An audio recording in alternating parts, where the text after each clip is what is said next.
Welcome to the 31st edition of Make Pro Wrestling Majestic again. I am Tiger Height. And I am Peanut Gallery. So there is still no champion. It's still tied with everybody because, Full Gear and everybody put in sweaty work. Yeah. So Full Gear, probably one of the greatest wrestling pay-per-views I have seen in at least the last 5 years. Sure, let's go with that. It was awesome. But let's start off with the buy-in. Now, you would think that this match was going to be just a disaster. Right. But I'll be honest with you, I liked it. It was plenty of time. I thought there was good storytelling within. But I could have probably booked something a little bit better for the buy-in than just a hog-posh tag team match here. Nah, it worked. I guess. And better than a battle royal, I guess. Yeah, that's true. And, they're doing the TBS because all of these women are in the second round of the TBS Championship Tournament. And so that makes sense then. Right. It's just kind of a weird tag team match, but it worked. Obviously, it was Nyla Rose and Jamie Hayter taking on Thunder Rosa and Hikaru Shida. And it was a jackknife pin on Nyla Rose by Shida to win the match. Hooray! Great. Good opener. All right, Peanut Gallery. I don't know how the fuck we're going to do this, but we're going to somehow figure this out. Let's make this shit majestic again. With this one, I would not have changed a fucking goddamn thing. Nope. Again, first successful example of long-term storytelling. This is exactly what we needed.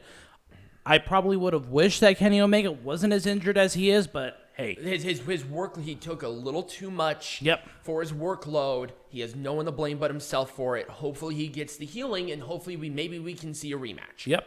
We most likely will. Yep.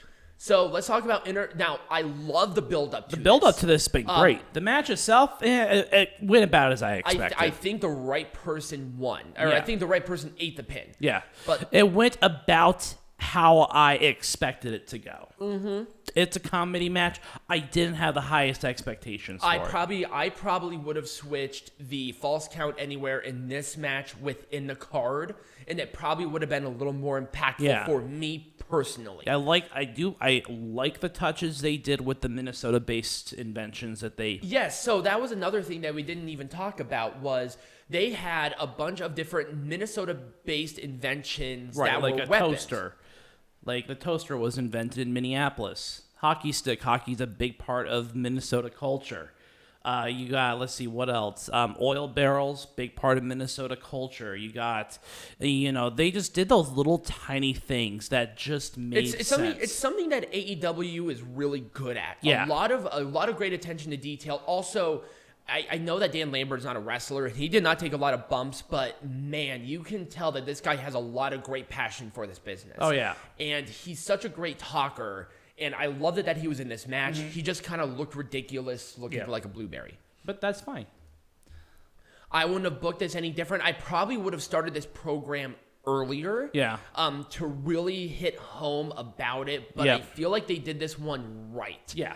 Maybe have this one a no DQ or something like that, and maybe not a pinfall. I probably would have done like Eddie Kingston couldn't continue or something. Or something like that. Something to make him look strong. Right. Well, he still looked strong in defeat, but I feel like if he was like technical knockout, like he passed out or he couldn't fight anymore, that probably would have been a lot better than just your standard pinfall. Yeah. But that's really about it. So replace the finish, replace the Miro, Danielson finish with this and switch them around. Right. Once again, it's one of those things where the marring of Full Gear this year was weird finishes.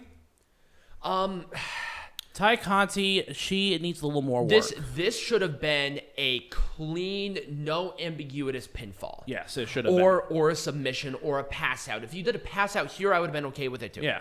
But this whole kick out of the last second, that's Hulk Hogan shit. What are you doing here? That's amateur hour wrestling. Right. Like, what are you doing? And also, don't have Britt Baker kick out of the 3 big finishes that Ty Conti uses. Right. It almost makes Ty Conti look weak. Yeah, look like an amateur. Right. It's like, why is she here? Why was she going for the title? Okay, yeah, she won a bunch of matches. And she hit 3 big finishes, and she couldn't get the fucking job done. She couldn't get the job done. Right. That's what I think. I didn't think that Britt Baker looked strong. She doesn't have to look any stronger. She's Britt Baker. Like, come on. just this match needed to just not exist. It was really weird. It was kind of I felt like it was put together at the last minute. I understand the rivalry. It should not have been here. I'm sorry. This shouldn't have been here. No. It made no sense. Yeah. It started really quick, and it felt like there was no reason for it. Cody Rhodes just needs to be a heel and just get on with it. Mm-hmm. Jesus. And I feel like the wrong people won. Yeah. Honestly. Legitimately, this just didn't make any sense to me. I did not like it whatsoever. Right. Once again, we would have switched the two, but booking-wise, I probably wouldn't have done anything different because people love this match. Oh, yeah. So I liked it. I thought it was the right stipulation for the right time. Yeah. Just the placement on the card was not the right and I felt like storyline was a little rushed, too. Well, this one was... maybe not as rushed, but it's still, it felt incomplete without Kenny Omega being there. I can see that. I can totally see that. It felt a little incomplete. Right, well, because he was involved with them anyway, right. So there was no reason for this. Right. Miro and Danielson... Again, there should have been a clean pinfall just so we knew who, just so we had a definitive win. I don't like this because now we're most likely going to see a triple threat with Miro. And it's like, okay, I understand that they had to put somebody here because Moxley is... in rehab. Right. I understand that this was a last-minute decision, and I think that kind of marred a little bit too. Right, Miro cannot lose right now. He's too strong. Right. And if they were going to do this, have Miro win. Right. So, yeah, there we go. Once again, it's just the finish. The booking was done just right for this entire thing. And I like how it's now involving AAA as well. And there's a lot of great crossover. But the finish, they did not put those masks on very well. It was very poorly done. Yeah, it was poorly done. The mask didn't make sense because it was one of the participants in the match. Right. And it's like, okay, is this Lucha rules? Is it not? Because we were seeing a lot of people pin other people. And I'm like, okay, who's the legal person? And then all of a sudden, the legalization there is right. Okay, well, you got to say yes or no to that thing. Like, it doesn't make sense to me. So, other than the ending, I probably wouldn't have done anything different. No. I like that FTR beat them for the AAA World Tag Team Champions, and I'm excited for the AAA match. Right. In December. I wouldn't have done anything different. No, this match was done Not a damn thing different. It was way too good to do anything different. Maybe a different placement on the card, but I did not expect them. I mean, I hate saying this, but I did not expect them to do that well. That was magic. Yes, 2 of the 4 pillows of AEW. Did somebody say that? Yeah, JR said that. He said 2 of the 4 pillows. Instead of pillars, pillows. Yeah, it's Egyptian down. And then this one, it was a buy-in. It was a tag team match to fill it. There was not really much I would have done different. All right, so Peanut Gallery. What are we doing next? Well, let's see. Next week, we got Survivor Series, I believe. No, next week is Turning Point. No, I think both of them are. Yeah, it's Turning Point and Survivor Series. It's going to be a really busy weekend. All right, so we have it's probably not going to be a wrestling lesson and a heckling. Nope. But because we got 2 separate brands going. And also, we're going to one of them live, so that's going to eat up a lot of our time for the day. So we'll probably not do that, but we'll be covering both of those. If you did enjoy this, remember to like this video, subscribe to the channel.